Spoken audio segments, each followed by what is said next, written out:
Done. और पुत्र जी, हाँ, अब हमारे पास जो मैं कह रहा था आपको कराऊंगा क्वेश्चन टैग, आर्टिकल और सब्जेक्ट वर्ब एग्रीमेंट की प्रैक्टिस है बेटा। सब्जेक्ट वर्ब एग्रीमेंट की खाली प्रैक्टिस होती है, तो हम क्वेश्चन टैग स्टार्ट कर सकते हैं। बहुत ही नन्ना मुन्ना सा छोटा सा टॉपिक है, ठीक है, और बहुत जल्दी निपटेगा भी। तो आज हम स्टार्ट कर रहे हैं क्वेश्चन टैग। बहुत ही छोटा सा टॉपिक है बेटा और बहुत ही आसान टॉपिक है, बट इसकी खासियत पता क्या है? पेपर में एक क्वेश्चन पूछ लेता है, पेपर में एक क्वेश्चन दे ही देता है। उस एक क्वेश्चन के लिए हमने इस पर आज की क्लास आप लगाओ, ठीक है। आज का टॉपिक है दीपक क्वेश्चन टैग। पिछली दो क्लासेस चेंज कर दी, पिछली दो क्लासेस चेंज कर दी, पिछली दो क्लासेस में कर दो, और आज का टॉपिक ये है जो अभी नहीं जाए।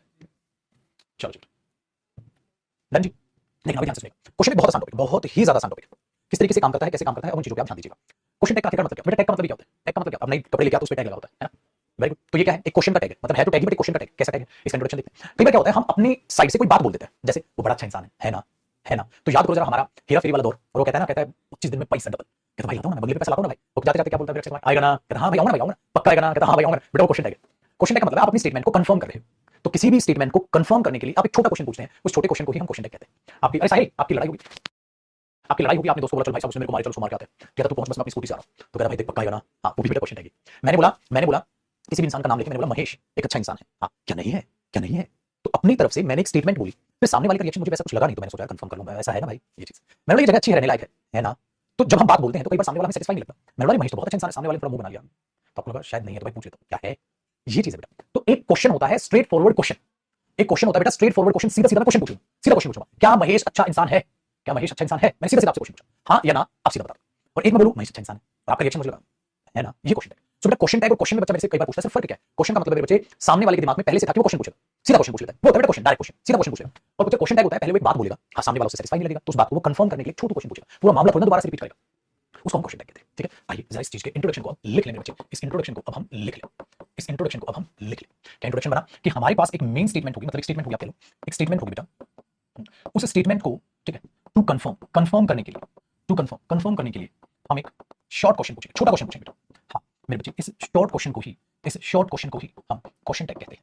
तो बेटा जो डेफिनेशन आपको ऐसे लिखनी चाहिए उसको आप ऐसे लिखो, to confirm a statement we ask a short question, this short question is question tag. तो आप उसको जो लाइन लगा के लिखने के बजाय ऐसे लिखो ना बेटा, statement to confirm the statement, ऐसे लिखो, statement to confirm the statement, statement to confirm the statement, short question. वही शॉर्ट क्वेश्चन क्या है? Question tag. ऐसे लिखो मत लिखो, ऐसे लिखो मत, ठीक है। तो स्टेटमेंट को कंफर्म करने के लिए शॉर्ट क्वेश्चन क्या है? Question tag. अब तड़कता फड़कता बेटा इसका क्या हो जाए? एग्जांपल हो जाए। नीचे एग्जांपल को मैंने अभी अभी बोला मेरे बच्चे, ही इज नॉट रिच, वो अमीर नहीं है, इज नॉट रिच, वो अमीर नहीं है। सामने वाला मुझे लगा नहीं सर क्या है ये चीज। तो बेटा मैं क्वेश्चन पूछना चालू करूंगा, इज नॉट रिच, हाँ इज। बेटा मैं क्वेश्चन पूछूंगा तो हेल्पिंग वर्ब आ गई, हाँ फिर क्या आ गया ही, हाँ आगे लगाऊंगा मैं, आगे लिखने की जरूरत नहीं, हाँ क्योंकि सेम मैटर ही तो रिपीट होगा बेटा। आप खुद से सोचो, अगर मैं खाली तुम्हें ये बोल दूं इज ही, तो ये तो अधूरी बात है, इज ही आपने क्या आगे बात तो बोलो, लेकिन बेटा अब बात बोलने की जरूरत है, अंडरस्टूड हो जाएगा, अंडरस्टूड क्यों हो जाएगा? अरे सेम मैटर है, बताओ इज ही कह के मैं क्या पूछने की कोशिश कर रहा हूं बेटा? क्या वो अमीर है? नहीं है, ये तो पूछने की कोशिश कर रहा हूं। आपको कैसे पता मैं पूछ रहा हूं क्या वो अमीर है? नहीं, अरे सर मेन स्टेटमेंट वही तो बात हो रही है। तो बेटा मैंने एक स्टेटमेंट बोली मेरे बच्चे, ही इज नॉट रिच, वो अमीर नहीं है। हाँ मुझे आपका रिएक्शन नहीं लिखा, इसे कंफर्म करने के लिए मैंने ये पूछा, हाँ तो मुझे सारी चीजें रिपीट करने की जरूरत है, अंडरस्टूड, हाँ लेकिन बेटा मैं इज ही लिखने के बजाय क्वेश्चन मार्क भी तो लगाऊंगा फिर, क्योंकि वो क्वेश्चन है। हाँ तो क्वेश्चन टैग क्या बना? ये शॉर्ट क्वेश्चन बेटा। ये शॉर्ट क्वेश्चन क्यों शॉर्ट है, लॉन्ग क्यों नहीं है? क्योंकि सेम मैटर रिपीट करने का क्या फायदा बेटा भाषा में, इसलिए इस क्वेश्चन को हमने रखा शॉर्ट क्वेश्चन। हो और ये शॉर्ट क्वेश्चन ही, और ये शॉर्ट क्वेश्चन ही क्या बना बेटा? Question tag. और ये शॉर्ट क्वेश्चन ही क्या बना? क्वेश्चन टैग, ठीक है बेटा। तो he is not rich, is he, is not rich, is he, ये बचेगा, ठीक है। और अब हमें ये सीखना बेटा इस क्वेश्चन टैग में हम क्या क्या पढ़ेंगे सर। बेटा क्वेश्चन टैग खत्म करने के लिए आपको सिर्फ तीन बातें सीखनी है, कैसे ये हेल्पिंग वर्ब चुनी जाती है, कैसे ये सब्जेक्ट चुना जाता है, और कैसे ओवरऑल क्वेश्चन टैग चुना जाता है। कितनी तीन चीजें सीखनी है बेटा? तीन चीजें सीखनी है। मतलब क्वेश्चन टैग को मेरे को तो मैं तीन पार्ट में बांट रहा हूं, कैसे आप हेल्पिंग वर्ब चुनेंगे, कैसे आप सब्जेक्ट चुनेंगे, और कैसे आप क्वेश्चन टैग का सेंस चुनेंगे, कैसे क्वेश्चन टैग बनेगा, ठीक है। डन बेटा, कॉपी कर लिया आपने? तो क्वेश्चन टैग तो समझ आ गया, और देखो कितना आसान है यार, हेल्पिंग वर्ब सेलेक्ट करना, टेंस के हिसाब से चुन लोगे, सब्जेक्ट सेलेक्ट करना है, बहुत आसान पड़ेगा, ठीक है। चलो तो हम तीन से बात है, how to select question tag, question tag कैसे सिलेक्ट करना है बेटा, how to select helping verb for question tag, how to select subject for question tag. अगर तीनों चीजें हमने सीख ली तो बल्ले बल्ले शाबाश शाबाश। डन बेटा, आओ बल्ले बल्ले शाबाश शाबाश करते हैं। तो पहली आप हेडिंग डालेंगे बेटा, how to select question tag, how to select question tag, कि क्वेश्चन टैग को कैसे सिलेक्ट करें। सबसे पहले हमारी हेडिंग ये डल गई, और आप इसको ये कह सकते हैं ये है हमारा पार्ट 1, ये इसी को heading, how to select question tag, question tag कैसे सिलेक्ट करें, ये आप इसके नीचे हेडिंग बनाओ, एक एक करके आहिस्ता आहिस्ता बिल्कुल बच्चों की तरह बनाते हुए मैं आपको चलूंगा, और बहुत आसान टॉपिक है, रिवीजन की भी जरूरत नहीं पड़ेगी। देखो पहला कॉन्सेप्ट क्वेश्चन टैग को कैसे सिलेक्ट करें। सबसे पहले क्या होता है, इन मोस्ट केसेस बेटा, ज्यादातर केसेस में ऐसा होता है, हमेशा नहीं, not always, in most cases का मतलब क्या होता है? नॉट ऑलवेज, हमेशा नहीं। कुछ चीजें हैं जो आगे मैं सिखाऊंगा, कुछ चीजें हैं जो मैं आगे सिखाऊंगा, वो बातें, ठीक है, क्या चीजें बनेंगी, क्या एक्सेप्शंस बनेंगी, वो आगे आएंगी। इन मोस्ट, ज्यादातर केसेस में हम क्या करते हैं बेटा, किसी भी चीज को कंफर्म करने के लिए हम उसका अपोजिट रिएक्शन चेक करते हैं। जैसे जैसे बेटा अगर मैं आपको कहूं ये बोतल लीक है या लीक नहीं है, तो आप इस बोतल को उल्टा करके देखोगे बेटा, फिर बोलोगे सर लीक नहीं, खाली एक साइड से बात नहीं होगी, आप उल्टा पलटी मारोगे, कहता हां सर लीक नहीं है, पानी नहीं निकल रहा। तो वही चीज आपको इसमें ध्यान रखना है बच्चे, कि जब आप किसी स्टेटमेंट को कंफर्म करेंगे तो आप उसका अपोजिट रिएक्शन देखें। जैसे वो अमीर व्यक्ति है, हां क्या नहीं है, उल्टा रिएक्शन बोलोगे, है बेटा। जैसे मेरी स्टेटमेंट क्या थी, वो अमीर व्यक्ति है, क्या नहीं है, क्या नहीं है। देखो वो अफर्मेटिव, तो मेरा क्वेश्चन टैग क्या था? नेगेटिव। अच्छा अगर स्टेटमेंट नेगेटिव हुई, वो नहीं आ रहा, क्या आ रहा है। देखो अगर मैंने मेन स्टेटमेंट नेगेटिव बोली तो क्वेश्चन टैग क्या बोला? अफर्मेटिव, ताकि वो अपोजिट रिएक्शन से चीजें चेक हो जाए। वो आएगा, क्या नहीं आएगा, देखो वो नहीं आएगा, क्या आएगा? Opposite reaction. इसलिए वो जो हैशटैग अपोजिट है ना, वो यहां पर काम करता है। तो इन मोस्ट केसेस में क्या होगा बेटा, इन मोस्ट केसेस अगर आपकी स्टेटमेंट है मेरे बच्चे अफर्मेटिव, ठीक है, सो उसका जो क्वेश्चन टैग होगा बेटा जी वो हो जाएगा नेगेटिव। आपने बिल्कुल सर, अगर आपकी स्टेटमेंट है बेटा नेगेटिव तो आपका क्वेश्चन टैग हो जाएगा अफर्मेटिव। ये अपोजिट रिएक्शन हमारा मोस्ट ऑफ द केसेस चलेगा, ठीक है, ये हमारा मोस्ट ऑफ द केसेस चलो चलो इसको चेक करते हैं। पहली बात। दूसरी बेटा एक और चीज बड़ी अच्छे से याद रखिएगा, इसी के नीचे, ठीक है, इसी के नीचे एक स्टार लगाइएगा। जब आप क्वेश्चन टैग बनाते हैं तो हमेशा याद रखिएगा आप इसी के नीचे स्टार लगा लीजिए, क्योंकि इसी चीज है। अब स्टेटमेंट आती है आपकी, हाँ बेटा, उसके बाद हमेशा चेक करिएगा कोमा आएगा, हमेशा चेक करिएगा कोमा आएगा, ठीक है। फिर आप क्या लगाओगे, क्वेश्चन टैग। हाँ तो फिर बाद में क्या आएगा, क्वेश्चन मार्क। ऐसा होता है ना। लेकिन एक बात बताऊं बेटा, क्वेश्चन टैग का जो क्यों है, ठीक है, एक काम करो, कैसे क्वेश्चन टैग ऐसे लिखना, जानबूझ के मैं बता रहा हूं, क्वेश्चन टैग ऐसे लिखना, आपने क्वेश्चन मार्क लगाना। आपने बस ऐसे क्यों लिखा, देखो बेटा, जो ये क्यों है ये लोअर केस में है, यानी कि बेटा स्मॉल लेटर कैपिटल लेटर, क्योंकि सेंटेंस के बीच में कहीं कैपिटल लेटर नहीं आता, सेंटेंस पे पूरा ही है बेटा, कभी भी कैपिटल लेटर मत घुसा देना। इसका मतलब अगर पेपर में यहाँ क्यों दे दिया तो गलत होगा, कैपिटल लेटर नहीं आएगा, स्मॉल लेटर आएगा क्वेश्चन टैग का, ठीक है। जो भी आप हेल्पिंग वर्ब लिखोगे उसका स्मॉल लेटर लिखो, अभी बताऊं इस चीज को भी इसी में इंक्लूड करके। क्वेश्चन मार्क तो जरूर आएगा बेटा, क्वेश्चन टैग क्वेश्चन मार्क लगेगा, कोमा जरूर आएगा कि एक स्टेटमेंट पूरी हुई, कोमा फिर आप क्वेश्चन टैग उसको बोलते हो ठहराव देने के लिए। फटाफट कोई पूछता है वो अच्छा इंसान है क्या, नहीं है, वो अच्छा इंसान है, फिर आपका रिएक्शन देखा उसने आ लिया क्या, नहीं है, ऐसे आप बोलोगे थोड़ा ठहर के, इसलिए कोमा लगाया जाता है। तो ये बात ऐसे दिखती है। चलो इसका एक एग्जांपल देखते हैं बहुत अच्छे से। जैसे मैंने बोला ही इज क्लीनिंग, ठीक है, या ऐसे कर लेते हैं, पहले नेगेटिव वाला एग्जांपल लेता हूं, he is not cleaning his room, वो अपना कमरा साफ नहीं कर रहा। इसका आपको क्वेश्चन टैग बनाना है, तो आपको तुरंत मेरी बात याद आएगी। सर ने कहा था स्टेटमेंट क्या है बेटा, पॉजिटिव, आपने लगाया यहां कॉमा, स्टेटमेंट पॉजिटिव तो क्वेश्चन टैग क्या है, नेगेटिव है। जो क्वेश्चन टैग नेगेटिव आएगा तो आप यहां पर क्या करोगे, इज, बट इज का बेटा आई आप ऐसे लिखो, है ना, इज। हां फिर देखो हेल्पिंग वर्ब आ गई, हां तो क्वेश्चन टैग क्या है बेटा, अफर्मेटिव नेगेटिव, अफर्मेटिव आएगा सर, तो आप इज लगाया, सब्जेक्ट आपने क्या लगाया, ही लगाया, और आप यहीं रुक जाओगे, नॉट नहीं लिखोगे, क्योंकि नेगेटिव है तो क्वेश्चन टैग क्या होगा, अफर्मेटिव, आपने क्या लगाया क्वेश्चन। अगर पेपर में आया इज ऐसे और ही ऐसे, गलत। अगर पेपर में आया आई कैपिटल इज ही, गलत।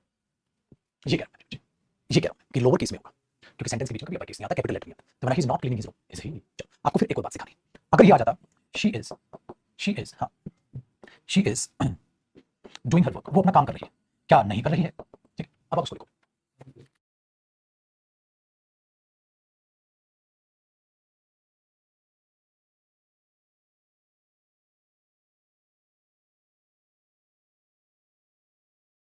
तो देखो बेटा she is doing her work, she is doing her work, ये लिखा है यहाँ पर, she is doing her work बनी। अब देखो कोमा है, अब आप क्या करोगे, कोमा लगा के सपोज करो, आपने क्या किया, इज लगा दिया बेटा, सपोज करो, हाँ इज लगा दिया, फिर आपने क्या लगा दिया, शी लगा दिया, हाँ। अब आप देखोगे अफर्मेटिव तो नेगेटिव होना चाहिए बेटा, हाँ तो क्या बनेगा, इज शी नॉट।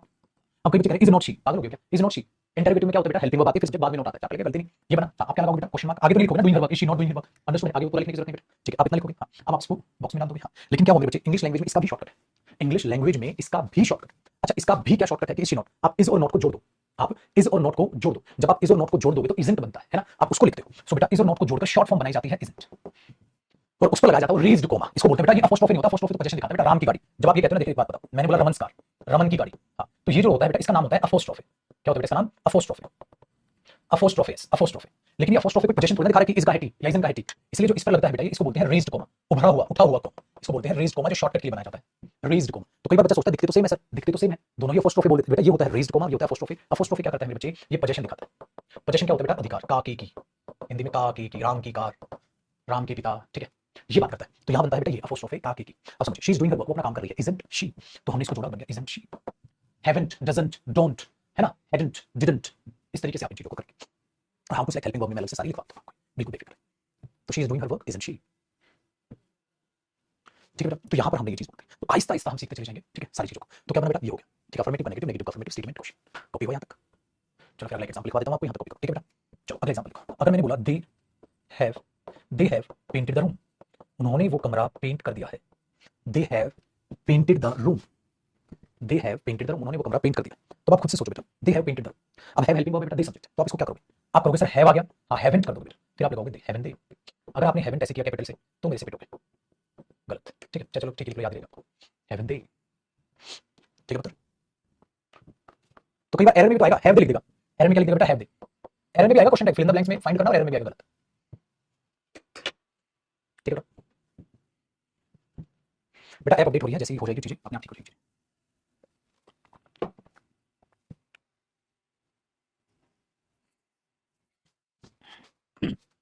बताओ मेहरबान करेगा,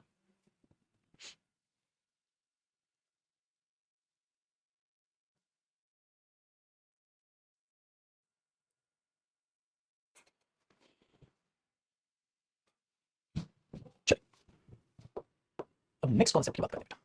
ये तुम्हारी इसकी क्वेश्चन टैग में क्या करना है, कई बार एक सेंटेंस में दो सेंटेंस होते हैं, है ना, कंजंक्शन की मदद से हम दो सेंटेंस जोड़ देते हैं, तो फिर दो दो स्टेटमेंट हो जाएंगे, तो कौन सी स्टेटमेंट के हिसाब से क्वेश्चन टैग है, बड़ा आसान है बेटा, जो विदाउट कंजंक्शन होगी, मतलब देखो अकॉर्डिंग टू द लिखना है बेटा, सेम आपने according to the main statement, according to the main statement comma we use question tag. बेटा हम क्वेश्चन टैग मेन स्टेटमेंट के हिसाब से यूज करते हैं, according to the main statement we use question tag, main statement के हिसाब से हम क्वेश्चन टैग यूज करते हैं। कैसे, चलो जरा समझने की कोशिश करते हैं। देखो और मेन स्टेटमेंट क्या होगी, बिना कंजंक्शन होगी। डन।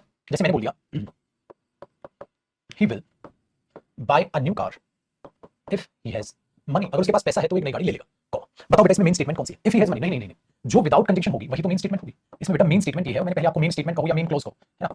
तो इसी के अकॉर्डिंग क्वेश्चन टैग आएगा पेपर में। तो विल ही नॉट, ठीक है, will he not, very good. और विल ही नॉट का जब आप क्वेश्चन टैग बनाओगे तो विल का विलेंट नहीं होता है बेटा, याद रखिएगा। विल का विलेंट नहीं होता है, विल का होता है बेटा वांट। विल और नॉट को जोड़कर क्या बनता है? वांट। याद रखो, इसे ज्यादातर बच्चों को याद होगा, याद नहीं है तो आप समझना। डज का डजंट है, सब चलता है, लेकिन यहां विल का वांट बनता है। तो मेन स्टेटमेंट के अकॉर्डिंग आपने वो क्वेश्चन टैग लगा दिया। चलो एक और बात देखते हैं। मैंने बोला बिफोर, हाँ before she came, done, he had clean the room.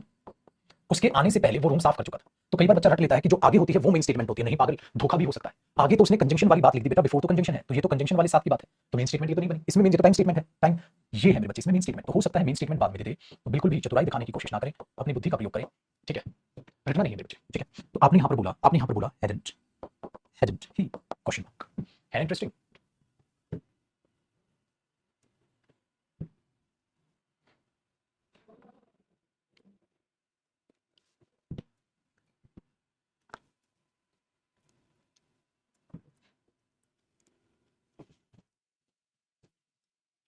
बनी बंधु बात, वेरी गुड। तो बेटा दो स्टेटमेंट वो क्वेश्चन टैग में देगा, तो according to the main statement हम क्वेश्चन टैग यूज करेंगे।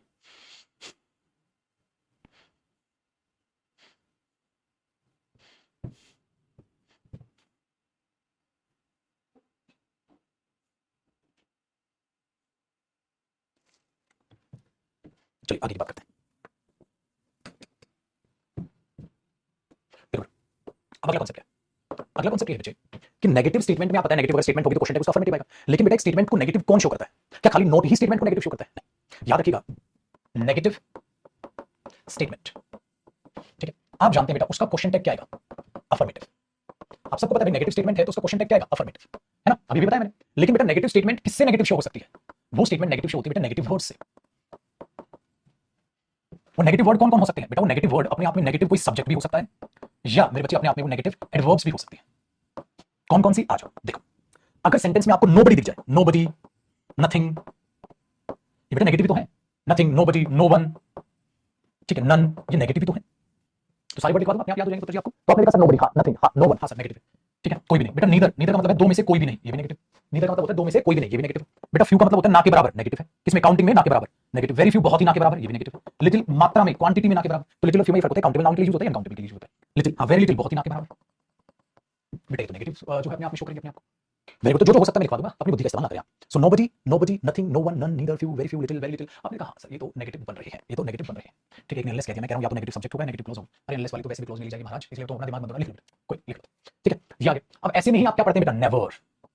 ऐसे में ही आप क्या पढ़ते हैं? नेवर। ऐसे में ही आप क्या देखते हैं? हार्डली, ठीक है, स्कार्सली, डन, बेयरली, रियरली, सेल्डम। तो क्या होते हैं? सारे के सारे नेगेटिव तो होते हैं बेटा, सारे के सारे वो एडवर्ब्स जो हैं नेगेटिव है। Hardly, rarely, scarcely, बेयरली, seldom, never, ठीक है। और इवन नॉट तो हम भूल गए, नॉट सबसे बड़ा जो है, ठीक है। हाँ अच्छा, नो प्लस कोई भी नाउन, जैसे नो बॉय, नो गर्ल, है ना, ऐसे no book, no table. So no के साथ अगर कुछ आएगा तो वो भी। बेटा ये ऐसे शब्द हैं, जब आपको ये शब्द दिख जाएंगे तो क्वेश्चन टैग अपने आप में क्या हो जाएगा बेटा? नेगेटिव हो जाएगा। क्वेश्चन टैग अपने आप में क्या हो जाएगा? नेगेटिव हो जाएगा। जब नेगेटिव हो जाएगा तो मतलब स्टेटमेंट अपने आप में नेगेटिव हो जाएगी, तो क्वेश्चन टैग क्या आएगा? अफर्मेटिव। आप कॉपी करो, फिर कुछ एग्जांपल्स में आपको लिखा दूं अगले पेज पे। हर प्रैक्टिस बुक मार्केट में आ गई है, फटाक से खरीद लो। और आज मैं उसकी वीडियो भी बना दूंगा प्रॉपर यूट्यूब पे लाइव आके शाम को, किस तरीके से आपने किताब पढ़नी, तो आप लाइव आके जुड़िए। क्या है उस किताब में?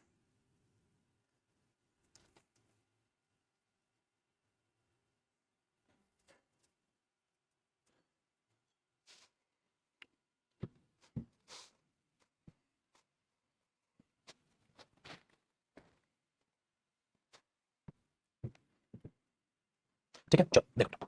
अगर मैं आपको एक एग्जांपल ये लिख दूं, ही गोज देयर, तो आप क्वेश्चन टैग क्या बनाएंगे? प्रेजेंट इंडेफिनिट में। प्रेजेंट इंडेफिनिट में ही के साथ क्या आता है? डज, तो डजंट ही बन जाएगा ये तो, है ना बेटा?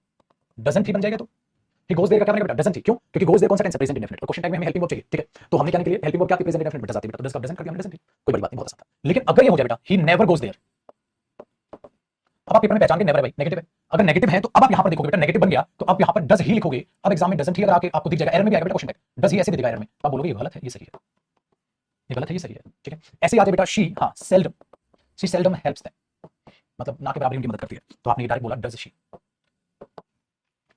ठीक है, वेरी गुड। अब जरा बात होगी तो ये भी क्या हुआ भाई? नेगेटिव वर्ड हुआ। तो नेगेटिविटी ऐसे पहचाननी, जैसे मैंने बोला बेटा, फ्यू पीपल, फ्यू पीपल, ना के बराबर लोग, नो हर, उसको जानते हैं, ना के बराबर लोग उसको जानते हैं। तो ये वर्ब की फर्स्ट फॉर्म हुई प्रेजेंट इंडेफिनिट। बेटा प्रेजेंट इंडेफिनिट में पीपल तो ज्यादा है, तो डू हेल्पिंग वर्ब आएगा। सो डू करोगे आप, डोंट नहीं करोगे, क्यों? क्योंकि नेगेटिव तो वो ऑलरेडी हो गया बेटा, आप डोंट नहीं करोगे क्योंकि ये नेगेटिव हो गया। फ्यू पीपल, ना के बराबर लोग उसे जानते हैं, तो आपने बोला फ्यू पीपल, ना के बराबर लोग उसे जानते हैं, तो डू दे, हेल्पिंग वर्ब आगे डू, डोंट दे अगर पेपर में करोगे तो वो गलत होगा बेटा, सही होगा क्योंकि वो नेगेटिव हो गया, नेगेटिव वर्ड हो गया। पीपल पीपल रिपीट नहीं करोगे, पीपल की जगह क्या लिख दोगे बेटा, दे। So few people know him या नो हर, डू दे, आप उसे ऐसे मार्क करोगे। आपने बोला सही, भी बहुत आसान हो गया, नेगेटिव वर्ड जब ऐसे दिखाई देगा तो हमें ऐसे उसको सोचना, ठीक है भाई। चलो आगे देखें। नथिंग वॉज, ठीक है, ऐसे कर लेते हैं, तो nothing was done by him, nothing was done by him, nothing was done by him, क्या करोगे बेटा, nothing was done by him, तो वॉज कर लोगे, हाँ, तो लेकिन वॉज का वॉज मत करना बेटा, गलत हो जाएगा, क्यों? क्योंकि ऑलरेडी नेगेटिव है, तो आप वॉज लिखोगे बेटा, वॉज नथिंग नहीं, was it, nothing nothing repeat नहीं करोगे, क्या लगा लोगे, इट, तो आप जब वॉज इट करोगे मेरे बच्चे, तो ये क्या हो जाएगा, गलत, क्या हो जाएगा, सही।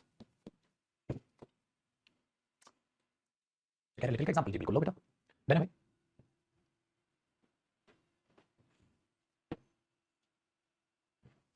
Mexico, they gave her little money, उन्होंने उसको ना के बराबर पैसा दिया, ठीक है, ना के बराबर पैसा दिया, तो हमने देखा लिटिल मनी, ना के बराबर पैसा दिया, तो नेगेटिव बात है, डिड, अच्छा डिड क्यों आया बेटा, क्योंकि ये गिव क्या है, second form of, second form of verb, so they give her little, ये तो कोई ना के बराबर बोलेगा तो कोई पॉजिटिव बात नहीं बोल रहा बेटा, so they give her little money, उन्होंने उसको ना के बराबर पैसा दिया।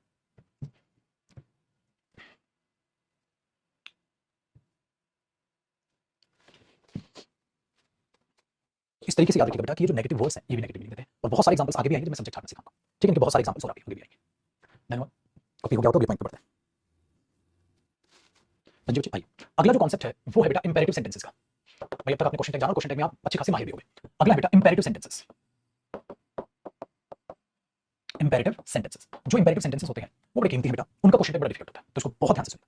इंपेरेटिव सेंटेंसेस क्या करते हैं ना बच्चे, अपना अपना एक रिदम पकड़ते हैं। जैसे अगर इंपेरेटिव सेंटेंस वर्ब की फर्स्ट फॉर्म से के साथ पूछा जाए, ऐसे पूछा जाए इंपेरेटिव सेंटेंस, ऐसे पूछा जाए, तो इसमें एक अंडरस्टूड होती है बेटा। अंडरस्टूड क्या होती है इसमें, इंपेरेटिव सेंटेंस के ऊपर लिखो, इसमें इसका स्पीकर कौन होता है बेटा, अंडरस्टूड है ना, इसका स्पीकर कौन होता है, आई होता है, याद आया, और इसका लिसनर कौन होता है, यू होता है, याद आया, ये हिडन होते हैं इसमें, ये हिडन होते हैं बेटा। जैसे मैंने बोला go there, clean the room, कौन बोल रहा होगा, क्लीन द रूम, आई बोल रहा होगा, किसको बोल रहा होगा, यू को बोल रहा होगा, तो उसका सब्जेक्ट कौन होगा, यू होगा, ठीक है, तो ये ध्यान रखिएगा बेटा। तो इस वर्ब का सब्जेक्ट कौन होगा, यू करेगा साफ रूम को, तो इसमें क्वेश्चन टैग क्या बनेगा, इसमें क्वेश्चन टैग क्या बनेगा, हमें वो सीखना है। जैसे देखो मैंने बोल दिया क्लीन द रूम, उस रूम को साफ करो, क्लीन द रूम, उस रूम को साफ करो, इसका क्वेश्चन टैग बना, इसका क्वेश्चन टैग बना, तो क्या होगा देखो, ये बात तो तय है कि 100% इसका सब्जेक्ट यू होगा।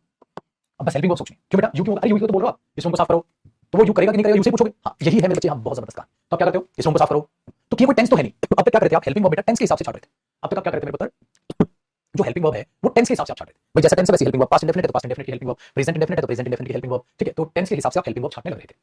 लेकिन यहाँ क्या हुआ, ये तो टेंस ही नहीं होता, तो फिर क्या आएगा इसमें, मॉडल की हेल्प, कौन से मॉडल की, विल मॉडल की। कैसे हेल्प लोगे, देखो इस रूम को साफ करो, क्या नहीं करोगे, इस रूम को साफ करो, क्या नहीं करोगे, देखो क्या नहीं करोगे, आगे ना क्वेश्चन है, इस रूम को साफ करो, ऑर्डर दे दिया मैंने, क्या नहीं जाएगा, वहां चला जा, क्या नहीं जाएगा, मॉडल की हेल्प लेते हैं।